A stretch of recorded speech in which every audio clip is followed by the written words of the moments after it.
Alright, we're shooting. This one we cut out. Is it on time? No. It's working. It is working right now. Yes. So, say your name. Yusef. Do you go by any AKAs? No, just Yusef. Yeah, I had one planned out for you. Was it What? like Yeah, what was Egyptian it? pharaoh? Like, Oh yeah? Yeah, Oh man, you know, I could be a king sometimes, but you know what? Never went by Egyptian pharaoh. Do I look like a you pharaoh? should go to Egyptian pharaoh. That should Oh be yeah, your it fits me. legend. It fits me. Fits Oh, you yeah. perfectly. That's good. That's good. Boosting up my confidence. All right, so we're just here to talk about life. I just basically wanted to create a space where anybody and everybody could come in, just say how they feel on just general topics. General topics. So first question for Yusef, right? How do you pick out what to wear on any given day? Depends on my mood of the day. Depends who I'm meeting and what I'm gonna do. This outfit pretty much for all the fellas to see. Some stands, regular American Eagle, ripped jeans, and then some skater hoodie.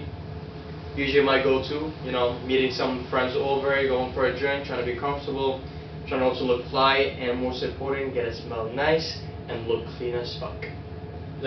That's been like a struggle for me. Like in You high smell school- that? in- no, not the smell that part. But like just picking out what to wear because in high school I didn't give a fuck like at I all. see. Like most high school kids don't.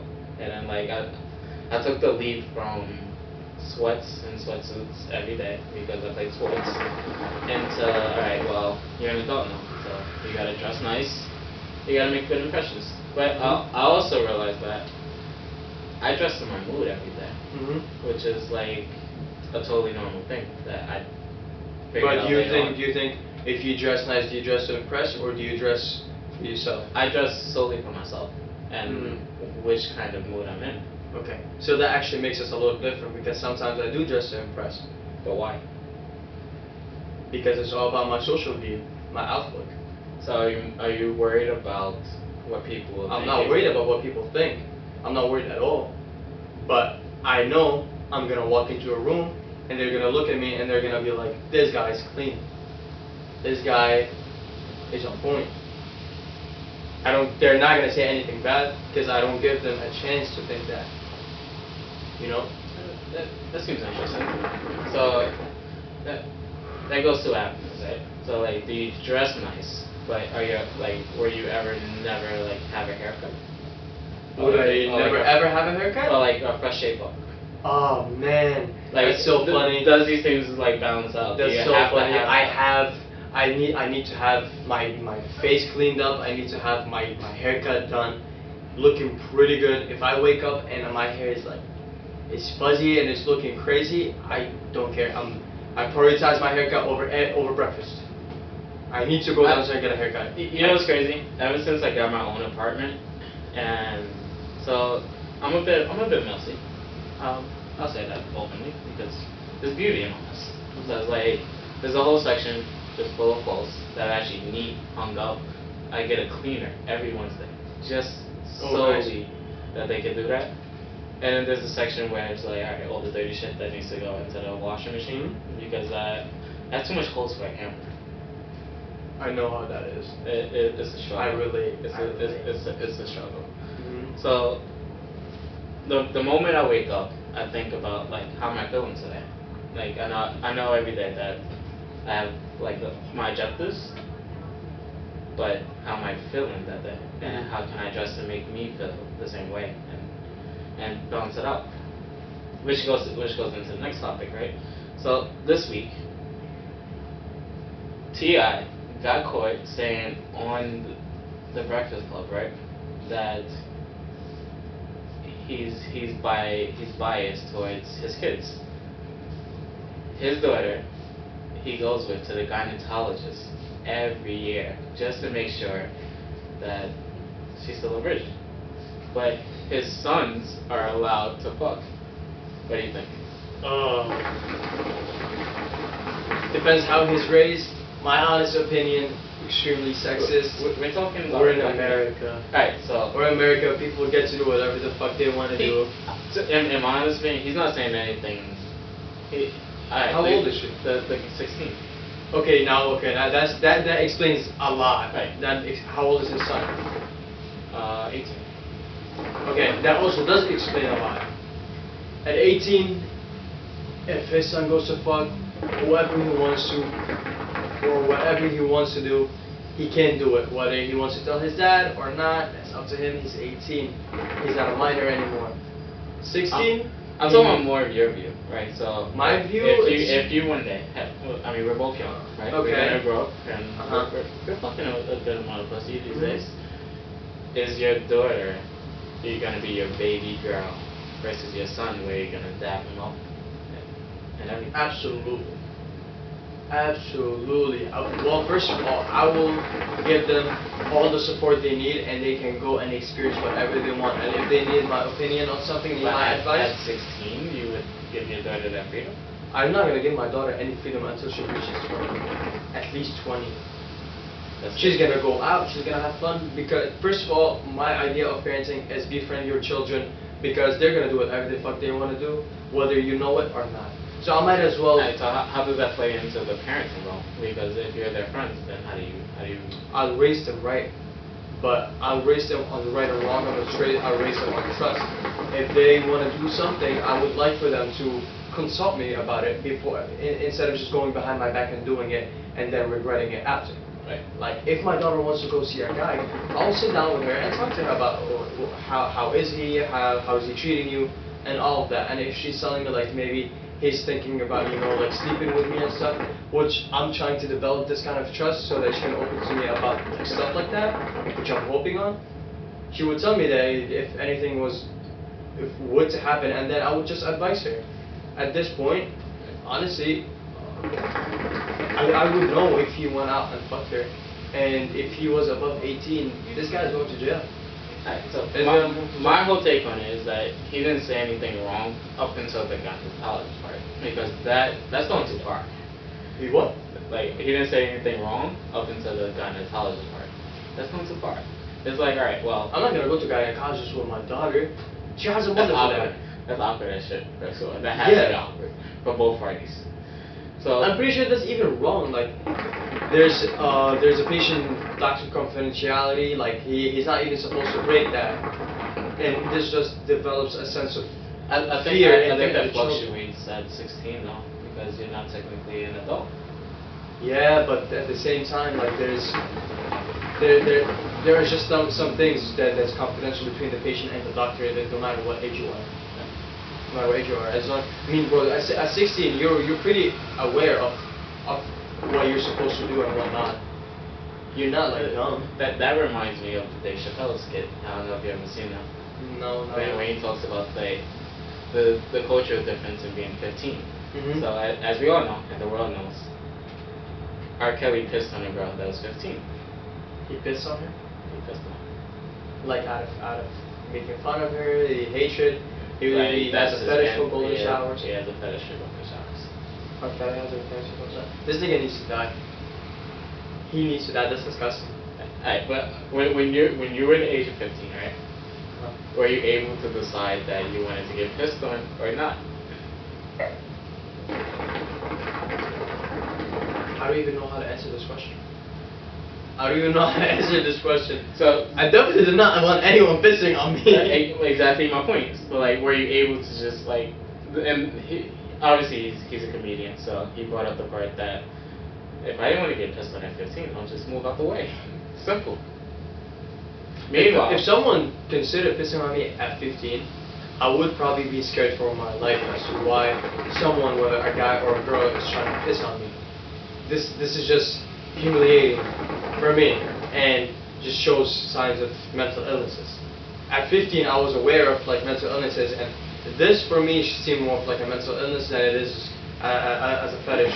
At 15, I didn't really understand the meaning of fetishes, so it was mostly like just like sex and that's it. see, like, that's a cultural difference because I was Googling weird shit at 15. I mean, I knew what a goal weird is. shit until today. Like, Google is the adult reference book. True. It has to be, and anybody that disagrees, you're a fucking liar. But Google is more like an all age reference book. Yeah, but more so for adults because then kids will come and ask us about more, more than what they want to know, or what they. If your kid is smart enough, you're not even gonna have to ask. You're just gonna go straight ahead to Google. Say that to Google. My brother does that. Yeah. My brother does that. How We were old is talking your about brother? sex the other day. He's 10 years old. We were talking about sex the other day with my brother, my twin brother, and he was just there in the room, and I'm like talking to my twin brother. I'm like, yo, like, don't say that in front of him. And he, imagine a 10-year-old, he just looks at you, does this, and then goes, you know, you don't have to be quiet. I actually know what sex is. You don't have to act so awkward. And I'm like, what is sex? He's like, that when sounds like a reincarnated. I was like, he's telling me when a guy sleeps with a girl and then they end up having babies. I was like, but do you actually know the process? He's like, yeah, but I don't want to get into it. I'm like, man, what the fuck? What the fuck? How do you even know about this? Because there are platforms like Google and Pornhub. Okay, I don't really know if he knows about Pornhub, but Um, he will one day. yeah. As long as he doesn't touch our computers. Yeah, that'd be kind of sticky, but That would be a sticky situation. sticky situation. But it goes back to like the topic previously, right? So my whole take on it is that he's not saying anything wrong up until the gynecologist part, because at the same time, like you've seen Bad Boys, Okay. you've seen what they did to when his daughter wanted to go on a date. Yeah. Wouldn't you do the same? Like my baby girl, No. is stay my baby I girl wouldn't. forever I wouldn't. until she's of age. I'm and not out of an the house. I'm not an aggressive person. I think there are many more diplomatic ways that I can go about it than just doing that. You're doing that. Yeah. I don't have to be aggressive. I don't have to threaten anyone. That builds fear, and I'm not trying to build fear. I'm trying to build support and trust. Into your boyfriend, into your baby girl's work. Well, she knows she's not allowed to have a boyfriend at 16. And if she had, Didn't you have a girlfriend at 16?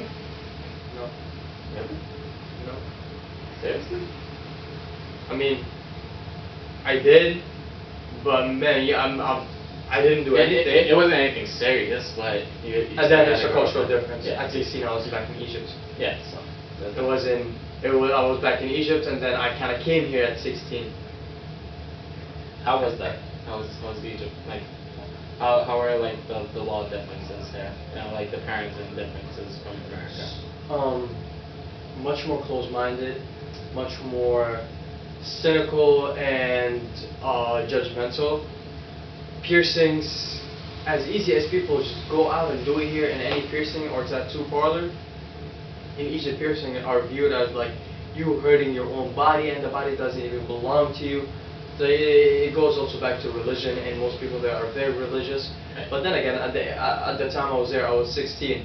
I didn't really mix and mingle with people who were actually older and were doing stuff, you know, like any other stuff like drinking and smoking and any of that. But isn't she like hookah a big thing in your country? Hookah's a regular thing. Hookah's like cigarettes. Yeah. So It's like cigarettes. Everyone smokes. You don't have an age restriction over hookah or cigarettes. Anyone can smoke. It's a cultural thing. It's like So a lot of people who are Muslim don't drink but will smoke. will smoke hookah or cigarettes. Yeah, Daily. daily. Yeah. That's kind of Yours, opposite, no? man, it's different. It's different. It also it goes back to religion because like There's nothing in the Quran. yeah. for So hookah. drinking is one of is considered a drug that would fade away your consciousness. I've seen if- that done. Okay, and it's one of it's one of the worst rape drugs, alcohol, right? And basically anything that makes you lose consciousness or impairs your judgment is forbidden. So basically, drugs are forbidden because it impairs your judgment. Even weed is considered an impairment. It impairs your judgment. Yeah, that's what I because said. it kind of like messes with your senses. It kind of messes with your judgment sometimes. If you can't do what you want to do because of this one thing, then it's a sin. But cigarettes, it doesn't really do much. You know, it's just nicotine in your brain. Sometimes it helps you focus, sometimes it makes you dizzy, whatever it is you're smoking it. Same thing as hookah. So we're pretty against it, but like a lot of things that are here also are available in Egypt, but at a younger age, until like 16, 17, parents really enforce their power over their children. Like, you're living under my roof, you live under my rules. You can't do anything without me knowing.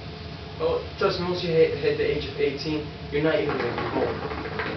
Some of them try to still enforce their do you think that makes it like a big empowerment when you're 18? Because now you're able to go out and do things, so you go crazy for a little bit. You start to do it a lot more than you should. Oh, there's no rule that says at 18 you should do that. At the age of 15, I would go out like 8 at night and come back 7 in the morning without anyone telling me what to do or where you're going. That's crazy. Or it was just like blind trust, you know, and I wouldn't betray their trust. It's like something that I was raised on. But others still, like at the age of 15, 14, 16, whatever it is, they would still go out. They would still smoke, weed, hashish, they would drink, they would like go to like, yo, there's so many prostitution houses in Egypt. I did not know about that. I had a friend. This is the first time I'm ever hearing about prostitution in Egypt. Man, because I knew that they were women. At 15, I went to one. Really? Yes, it was insane because it was a family friend, and he just bought a new whip, and he was like, yo, what are you doing? I was like, nothing. He's like, let me take you somewhere. I was like, sure, yeah, why not? So we go, and he takes me to this like really like rural area, and we go like kind of like in the basement of a house, and there was just this lady is just sitting down, wearing like the whole like, you know, religious outfit, and she had a hookah in her hand, and she's like, yeah, what do you want? And the guy was like, I need me one for the night. And she's like, well, you go outside and you're gonna find a big collection. She's just saying that. You're gonna find, we have this new girl, she new meat. That's what she calls her, new meat. And I was like, yo, is this a prostitution house? And he's like, yeah. But you're too young to even realize that. You know, I knew what it meant. I knew what it was. You know, but I know about everything.